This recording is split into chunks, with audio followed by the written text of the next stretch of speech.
Remember the heartwarming story that we shared a little while back about the dad who showed up at his estranged wife's house with the kids in tow 2 days after Christmas and opened the doors and said, okay, kids, go to your mom, go give her the Christmas presents. And then they all hugged and everything was great.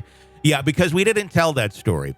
The story we told was the dad showed up to the mom's house, told the kids to buckle up and hold on, and then he floored it and ran over mom in the front yard, and then managed to flip the car that he was in, the SUV that he was in the front yard, climbed over his son to get out of the vehicle, and then stabbed mom right there in the front yard. Apparently in Queens, New York, that's only worth 25 years in jail. That's it. That's all you get. That's all you get. Stephen Giraldo has been sentenced to 25 years in prison for that heinous attempted murder on his estranged wife, Sophia Giraldo. The conviction comes a month after he entered a guilty plea in September. Queens District Attorney Melinda Katz office provided the details in a press statement that was released past Friday. The chilling incident occurred during the early morning hours of December 27th of 2022. Security camera footage captured Stephen Giraldo outside the residence of Sophia.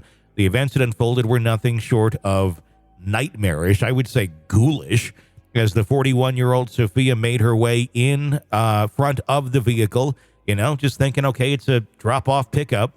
Most parents can handle that okay. Stephen allegedly turned to their 3 children inside the car, and this is where they'll have trauma now for the rest of their lives. They were 11, 9, and 6, and chillingly advised them to keep your seatbelt on. And then he deliberately ran over his wife. Wow. But it doesn't stop there. The statement from the DA's office narrated after colliding with the victim, the car turned onto its side. The defendant allegedly crawled out the passenger side window of the vehicle and continued his attack, stabbing his wife with a knife. Sophia, though having miraculously survived the brutal onslaught, is basically... for all intents and purposes, her life ended that day. She's been left with catastrophic injuries. She's remained unconscious for the 10 months since the attack. She's in a coma, still suffering from severe neurological damage, a punctured liver, and multiple broken bones. The children, the traumatized witnesses, fortunately, were not physically harmed mentally. You're fucked for life after that one. I wish them the best, and I hope they're able to get help, and those that are going to be taking care of them do whatever is physically, humanly possible to help them. Reflecting on the grievousness of the case, D.A. Katz asserted, "This is one of the most brutal cases we have prosecuted." She further commented on the unimaginable nature of the crime, stating, "To tell your children to buckle up purposefully, hit their mother, and then climb over your son to continue your attack with a knife is unconscionable." With the sentence of Stephen Giraldo, Katz expressed hope that it brings some measure of justice to it. The community has been supporting them as much as they can. They've rallied together in support of Sophia and her family. A GoFundMe campaign initiated shortly after the attack amassed about $50,000 in donations as of now. And a heartfelt note on the fundraiser page, Chuck termed the incident and the ensuing journey as a whirlwind of tragedy. He went on to thank the generous donors and supporters who've been pillars of strength during the tumultuous times. I do want to talk about some of the interesting things that happened in court in this case. I just need to pull that document up over here. While you're doing that, I want to point out, too, that Sophia had a podcast. It was called the Unfiltered and Free Podcast. Yep.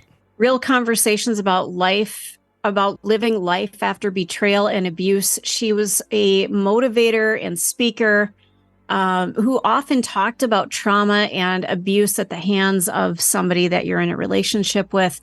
So that it ended this way is just horrific. I mean, she's still alive, but is she? Well, that's the question. I mean, the kids don't have a mom right now. Who knows? I mean, God willing, she makes a recovery. And dad's out of the picture for life, at least for 25 years. But at the same time, this man had the nerve in court to make a statement after he was given that 25-year sentence. And his statement wasn't of guilt, of, oh my God. It was Sophia, I'm quoting here, Sophia, I forgive you for not respecting me as your pre-designational husband. I don't know what. Oh my God. What does pre-designational husband even mean? I don't even know what that means. It says, I forgive you for not honoring me as a good and loving father. He declared in court. Like, what is wrong with you? What? Yeah. Yeah. Okay, this is a guy who feels that women should worship the ground they walk on. And not that that's, I mean, it's one thing if you do worship your spouse, but I hope they worship you back. Mm-hmm. If it's one-sided, it's a problem. But for him to speak in this manner that she didn't respect him, this is somebody who is destined to be an abuser for the rest of his life because nobody will measure up to his expectations. Well, that's where this 25-year sentence just, Judge, are you serious? You want to rethink that one? Because this, if he survives prison, which I pray to God he does not, and that may sound very counterintuitive to some people, but yeah, I think that would probably be the best thing to happen to this planet and to this kids, is that he never gets out of prison. Because he will go on to ruin more lives. He will go on to hurt and traumatize other people. Just listen to what he has to say. He also said to Sophia, I never would have thought that this would be our new normal. Please forgive me for this unspeakable, unfathomable, unimaginable hurt I inflicted upon you. The last thing I wanted to do was hurt you in any way, shape, or form.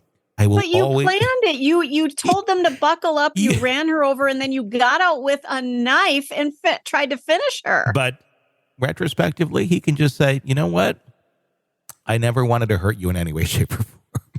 That is the absolute opposite. I've never wanted to hurt you. I will always love you, and you'll always have a special place in my heart. And I pray for your recovery. Oh my God. He went on. He went on to request forgiveness from his friends and family.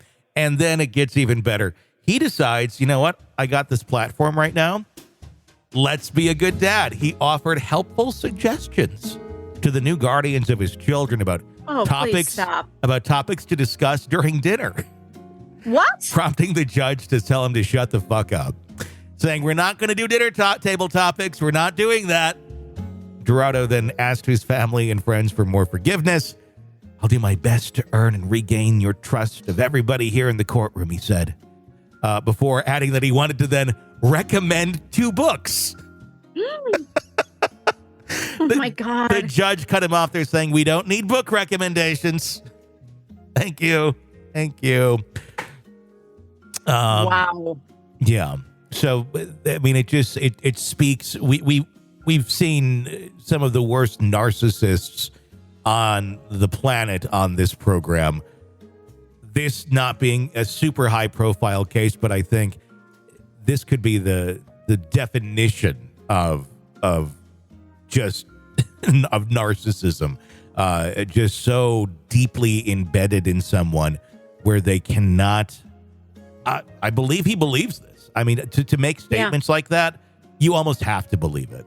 That you think that she should be forgiving you, and that you're somehow in the right here, and that you're gonna say you forgive her, but all these other things, you know, this is part of it. Here's some book suggestions. Here's some dinner topics. Oh my God!